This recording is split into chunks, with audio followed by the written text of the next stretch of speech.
उत्तर प्रदेश सरकार की मंशा साफ है कि बच्चों को पढ़ाने के लिए सभी सुविधाएं विभागों द्वारा प्रदान की जाएं। बेसिक शिक्षा विभाग पर खासा फोकस होता है और सवाल भी उठते हैं जब बच्चे स्कूल नहीं पहुंचते या उनको उनके पेरेंट्स स्कूल भेजने को तैयार नहीं होते। सरकारी स्कूलों की दुर्व्यवस्था की एक तस्वीर कानपुर में आपको दिखाते हैं। कौशलपुरी में प्राथमिक विद्यालय कौशलपुरी प्रथम और प्राथमिक विद्यालय ओम नगर की ये बिल्डिंग है, जर्जर बिल्डिंग है और बच्चे बाहर धूप में, जब आप भीषण गर्मी में तापमान को नहीं झेल पा रहे हैं तब ये यहाँ पर बैठे हैं पढ़ाई करने के लिए।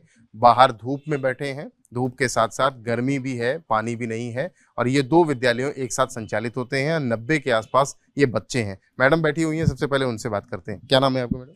आशा रानी। आपका स्कूल कौन सा है? प्राथमिक विद्यालय ओम नगर। अच्छा, ये बच्चों को बाहर बैठा करके, धूप हम भी देख रहे हैं छन छन के आ रही है, और ऐसे बैठाने की क्या जरूरत है? अब सर लाइट ना होने की वजह से यहाँ पर हवा नहीं आती है, रोशनी नहीं आती कमरों में, इसलिए हमें बच्चों को मजबूरी बस बाहर बैठाना पड़ता है। लाइट क्यों नहीं आती आप लोगों को? लाइट केसा वालों ने मीटर नहीं दिया है और कनेक्शन जो चुनाव के टाइम पर जुड़ा था वो काट दिया है, इस कारण से लाइट नहीं आ रही है। अच्छा, आप लोगों ने प्रयास किया? प्रयास बहुत किया। क्या बोला जाता है? MD के पास गए, ऑनलाइन भी प्रॉब्लम एप्लीकेशन दिए, DM के पास भी गए, हर जगह गए, लेकिन निदान कुछ नहीं। निदान नहीं हुआ। बच्चों से भी बात कर लेते हैं क्योंकि भीषण गर्मी पड़ रही है, सभी गर्मी गर्मी गर्मी चिल्ला रहे हैं और इस गर्मी में बच्चे बाहर बैठे हैं बिना लाइट, बिना पंखा, बिना पानी। क्या नाम है? आकांक्षा। मैं परिधि। परिधि। अच्छा परिधि, यहाँ पर बाहर बैठी हो, पढ़ाई लिखाई कर रही हो, ठीक से कर लेती हो? यस। हाँ हाँ होती है पढ़ाई लिखाई ठीक से धूप में? हाँ होती है। अच्छा, घर में पापा से क्या कहा था कि लाइट नहीं आ रही है? कहा था। क्या बताया था? कहा था लाइट नहीं आ रही है। परेशानी होती है, सब ठीक रहता है? परेशानी होती है। क्या नाम है आपका? मानवी। मानवी, ये बाहर बैठ के आप लोग पढ़ाई कर रही हो, सब ठीक है? गर्मी ज्यादा पड़ रही है तो दिक्कत होती है कोई कि सब ठीक है? दिक्कत होती है, हम लोग पढ़ भी नहीं पाते, लाइट नहीं आती तो हम लोगों को धूप में बैठना पड़ता है, गर्मी भी लगती है। आपका नाम क्या है बेटा? रक्षा। अच्छा, क्या परेशानी होती है आप लोगों को? हम लोग पढ़ नहीं पाते, धूप में बैठ के बहुत तेज गर्मी लगती है, पढ़ाई में मन नहीं लगता है। पानी वगैरह? पानी पीने जब हम लोग बाहर से पानी भरते हैं, हम लोग को प्यास बहुत तेज लगती है। अंदर भी परेशान करते हैं? Yes sir. Yes sir. अच्छा, मैम से कहती हो कि इन सब की दिक्कतें दूर की जाए? Yes sir. देखिए, एक नहीं कई दिक्कतें हैं, बिजली भी नहीं आ रही है, पानी भी नहीं है और बंदरों की भी दिक्कत है और ये सभी जगह जा जा करके टीचर हैं परेशान हो चुके हैं। परेशान हाल टीचर, आगे आपको अंदर लेकर के चलते हैं। ये दो स्कूल एक साथ संचालित होते हैं और बाहर बैठे क्यों हैं, बाहर बैठ करके क्यों पढ़ रहे हैं, आपको ये दिखा देते हैं। ये देखिए, ये कमरे हैं, आप थोड़ा सा इधर आ जाइए टीचर।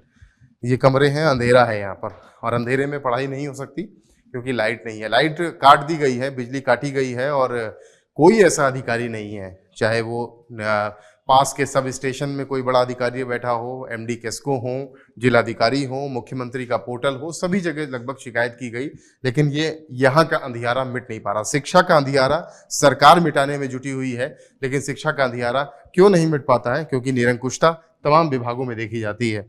टीचर्स ने अपने पूरे प्रयास कर लिए। प्रिंसिपल बैठी हुई हैं प्राथमिक विद्यालय कौशलपुरी प्रथम की, उनसे बात कर लेते हैं। क्या नाम है आपका? गीता गुप्ता। गीता जी, आप से बात हो रही थी, बिजली क्यों नहीं आ रही हो? पसीना पसीना आप खुद दिख रही हैं। अब क्या करूं सर, जब बिजली नहीं है तो बच्चों के साथ मैं भी आई हूँ। बिजली इलेक्शन टाइम पर जोड़ दी जाती है, फिर उन्होंने काट दिया। किसने जोड़ दी थी? केसा से आते हैं वो लोग, वही इलेक्शन टाइम पे क्यों जोड़ी गई? क्योंकि बूथ बनते हैं यहाँ पर। अच्छा। फिर उन्हें बच्चों की तो चिंता है नहीं, उसके बाद उन्होंने काट दिया और ये भी हुआ कि आपने क्यों इस्तेमाल की तो आप पर जुर्माना लगाना चाहिए, तो नहीं, उन्होंने काट दिया। तो अब चल रहा है ऐसे, अब अपना प्रयास कर रही हूँ, उधर से कोई रिप्लाई तो है नहीं हमारे पास। मीटर क्यों नहीं लिया आप लोगों ने? मीटर के लिए अप्लाई किया है सर, पहले तो वो एप्लीकेशन ही लेने से इनकार कर रहे थे, फिर मैंने जब ऑनलाइन प्रोसीजर पूरा करके मीटर के लिए अप्लाई किया तो उन्होंने ये कह दिया कि यहाँ पर कैंपस में ड्यू है तो वो आप पूरा करवाइए। 2000 क्या ड्यू है? 2005-6 में बता रहे हैं कि कोई यहाँ पर रहता था किराए पर और उसका 2.5 लाख करीब ड्यू है, और एक कोई सुधीर मिश्रा भी रहते थे, उनका ड्यू है, 2 लोगों का है। तो अब उसको आप क्लियर कराइए, लेकिन वो विद्यालय से संबद्ध नहीं है, तो हमारा डिपार्टमेंट इसलिए देगा नहीं, और हम लोग इतना पैसा कहाँ से देंगे, तो इसलिए वो मीटर अलाउ नहीं कर रहे हैं। कहाँ से गुहार लगे, हम देख रहे हैं पूरा अंधेरा है, पूरे दे रहा है सर, कहीं बैठा ही नहीं सकते बच्चों को, और पानी की भी व्यवस्था करवा दी, पूरा मीटर कनेक्शन, पूरा लाइन फिटिंग, सब हैंड वॉश सब करवा दिया, लेकिन लाइन ना होने से सब बेकार है हमारे। ना पानी है ना बिजली है, ना पानी है ना बिजली है, पूरा क्लासरूम में अंधेरा है, पूरे कमरों में अंधेरा है, सारी व्यवस्था स्कूल में होने के बाद भी सब बेकार है। बच्चे बेहाल हो जाते होंगे गर्मी में, तो बच्चे इतने बेहाल हो जाते हैं, इनको पढ़ाना, अब आप सोचिए इतने पसीने में बैठे हैं, इनको क्या पढ़ाएंगे, क्या बताएंगे। आधा बच्चा तो हमारा बीमार हो चुका है अब तक। प्रेजेंस जो हम लोगों की रहती थी 60-70 के करीब, अब मुश्किल से आज शायद 40 या 50 बच्चे बैठे हैं बस। कितने स्कूल में बच्चे हैं टोटल? दोनों स्कूल मिला के करीब 90 बच्चा है। कितना आया आज? आज तो शायद 45 बच्चा है। किसी अधिकारी का इंस्पेक्शन हो जाएगा तो क्या जवाब देंगे आप? क्या देंगे सर, जो आज ही उनका इंस्पेक्शन हुआ, और मैंने बोल दिया जो है वो, मैंने उनको कहा, उनको रिक्वेस्ट की है बार बार कि सर हमारी व्यवस्था कुछ की जाए, कैसे इस तरह से होगा। लेकिन अब कह रहे हैं कि हाँ हम बात करते हैं, लेकिन हमें तो सोल्यूशन कहीं अभी तक मिला नहीं। उम्मीद कहीं से नहीं? कहीं से नहीं। कहाँ आपने शिकायत करी? मैं पहले तो डायरेक्ट गुमटी में ही केसा है, वहाँ गई थी एप्लीकेशन लेके, तो उन्होंने एप्लीकेशन से ही इनकार कर दिया लेने से। फिर एमडी से हम लोग मिलने गए तो वो तो सर मिल नहीं पाया। उसके बाद जो मैडम कोई थी, उन्होंने हमें इनके पास गडरियन पुरवा में जो एक्सीएन बैठते हैं वहाँ भेजा।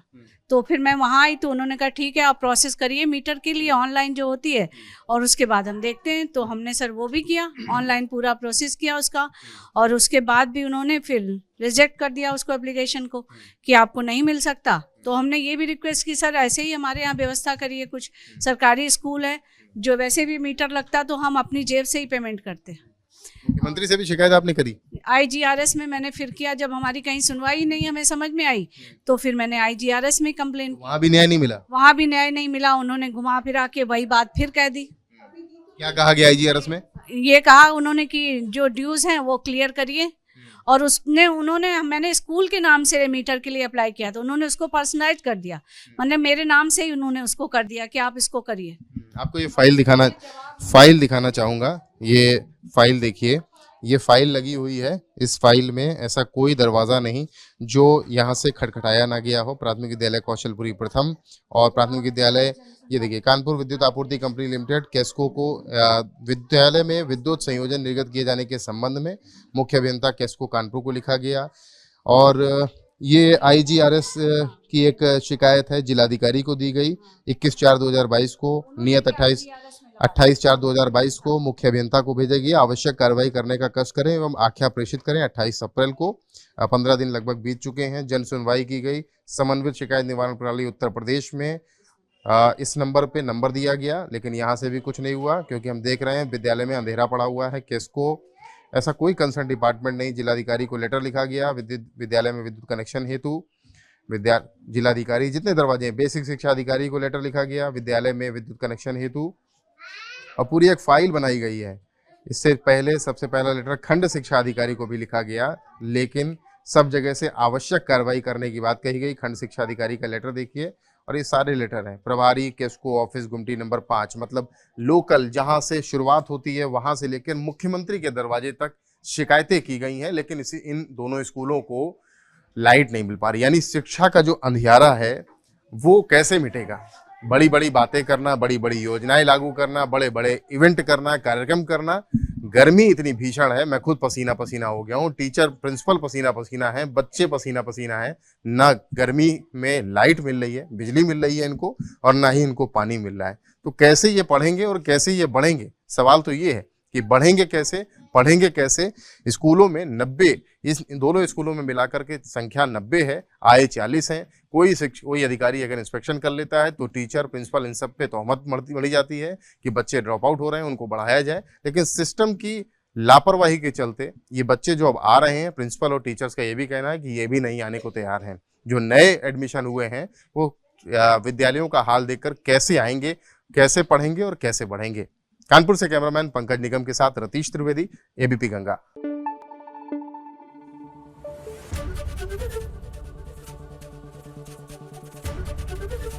ABP गंगा, खबर आपकी, जुबान आपकी।